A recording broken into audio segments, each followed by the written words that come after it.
What's up, guys? My name is Jack, and welcome to Invest Today. Today, we're going to talk about retirement vehicles, or more specifically, Roth IRAs and traditional IRAs. And there are many pros and cons to both of these accounts, and depending on your time horizon towards retirement or how much money you have, one could be more beneficial to you than the other, and that's going to vary from person to person. My recommendation for myself, someone my age with my amount of money saved, the Roth IRA is a much better option for me, and I've done very well with it. And these are great advantages, guys, especially over the long term. So let's jump right into it. So let's start with the Roth IRA. 2018 contribution limits $5,500. It's as much as you can contribute per year, and $6,500 if you're age 50 or older. So for those of you under 50, $5,500 is your max. 50 and over, $6,500. Same goes for the traditional IRA. So they line up perfectly. 2018 contribution limits. There's no difference between the two accounts. Now, this is when we start to get into the differences. 2018 income limits. Now, if you want a Roth IRA, you can't have more than $135 claimed on your taxes as a single person, and it's $199,000, so just shy of $200,000 if you're married. So if you have a wife and you're filing jointly, so together, one tax return for both for your household, then it has to be $199,000 or less per year. If you're single, $135,000 or less per year. So that is with the Roth IRA. So there are some limits. Now, the traditional IRAs, anyone with any earned income, either $1 or $10 million, can contribute. But the tax deductibility is based on like income limits and participation in like maybe, let's say, an employer's 401k plan. So there are some limits depending on your employer's 401k plan, but there's no limit to how much you can make. So if you have $10 million, probably a traditional IRA is a better option for you. Now, taxes. There's no tax break for contributions. We're back on the Roth IRA now. Tax-free earnings and withdrawal and retirement. So this is huge. So you don't get any tax breaks for putting money in. You get taxed. All the money that you put in is already, it's been taxed. The government knows you have it pretty much. But now that the money's in the account, it grows tax-free. So if you let's say you invest your money in the S&P 500 index, and over 40 years it goes up, let's say 100%, 200%, all that grows tax-free. You don't get taxed on that. And we'll get into kind of the age you can pull some money out, but when you do, if you do it at the correct age or later, it also comes out tax-free.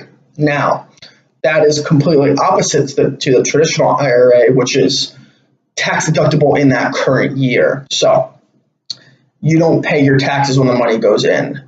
So ordinary income, that's taxed on the withdrawal. So when you put money into the traditional IRA, there's no tax whatsoever on it. Still, your earnings, they will grow, but then when you go to pull the money out, that's when you see your taxes. So moving on. In terms of the Roth IRA, they can be withdrawn anytime, tax-free, penalty-free, and it has to be after 5 years of your first contribution. And you can do that at age 59 and a half. So once you hit 59 and a half, if your account is more than 5 years old, based upon your first deposit, then you can pull your money out tax-free, penalty-free, absolutely no penalty. And there's no this is another huge benefit, in my opinion, to the Roth IRA. Let's say I have a large inheritance that I want to pass down, and I want to do that and not end up paying like death tax and all these other taxes that get applied when someone passes away. A Roth IRA is awesome for that. It's the ideal inheritance vehicle because, again, it can continue to grow tax-free. When the money comes out, it's tax-free as well. And furthermore, there's no time that you have to pull it out. So as we see, traditional IRA, the withdrawals are penalty-free beginning at 59 and a half. But once you hit 70 and a half, you must start taking money out. And it's based upon a percentage. And those percentages change throughout the 2018, 2019. They could vary slightly, so it's best to go look them up if you're interested in traditional IRA. But you have to start taking money out at 70 and a half. It forces you, which is different from the Roth IRA. They don't force you to do that. So that is something absolutely to take in consideration in terms of, as well as passing some inheritance down. The Roth IRA is the best way to do that. One last thing I want to talk about, but contrasting these two accounts, are some extra benefits.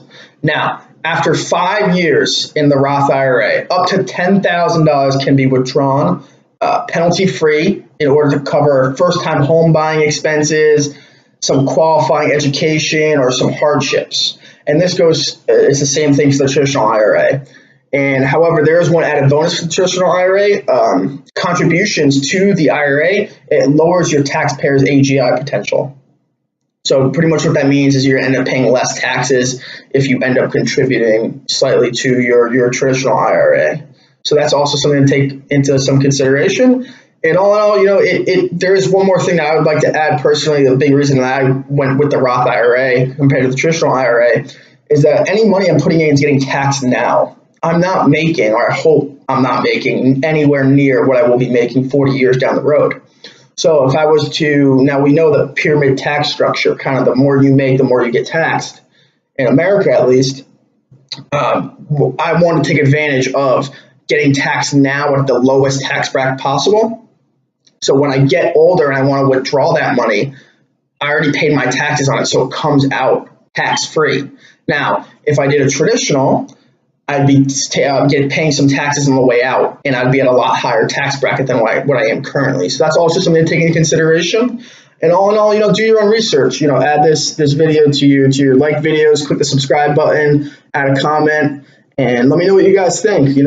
Are you looking to start one out? Do you have more questions? I'm willing to help you guys in the comment section, so just let me know. Thank you, and I'll see you next time.